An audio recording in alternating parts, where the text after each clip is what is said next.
3D printing. It's one of the areas in technology that people know is really going to be a big advance. And yet, in my role as a printer and a magician, I was one of the earliest people looking at 3D printing. For example, take a look at this brochure from Bicycle, all the different decks of cards they have, black, green, blue, and red.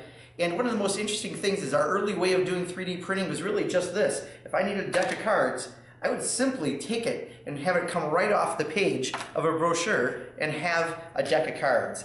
And that's really 3D printing in a very real form. But the single, the dollar bill, is still the most counterfeited bill. And in fact, this weekend I think I got a counterfeit one. So let me show you what to look for. So I have a bunch of singles, and I think one of these may be counterfeit. So I've got, the bill has certain elements that are in every bill. You've got the various signatures, the serial number, the Federal Reserve note, the Department of Treasury seal in different colors, and other elements. And you just have to look to see if you can tell the difference on the bills. If there's something that looks different, it might be indeed a counterfeit. Oh wait, here's a counterfeit bill. The Federal Reserve note and the Treasury seal are just in the wrong order. Now if you get that, you can't really spend that bill because it's not worth anything. But of course, if you do a little magic, you can actually make it into a dollar bill again that you can spend. So you just have to warm up your fingers a little bit and then just do something like this.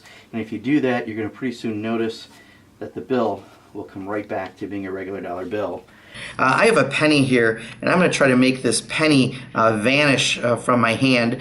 So I'm just going to cover it up, and we'll make it vanish at the count of 3. You ready? 1, 2, 3. Ah, it didn't vanish. Oh wait, but where's the pen? Oh, of course, behind my ear. Now you've probably seen that trick before, right? Your neighbor or uncle showing you that. But let me show you a little different way of doing this trick. I have a little napkin here, and I'm just going to put the pen in the napkin, and if you could just please hold that napkin, we're going to see what we can do at the count of 3. You ready? 1, 2, 3. What? Where'd the pen go? Oh, wait, it's right there in my pocket.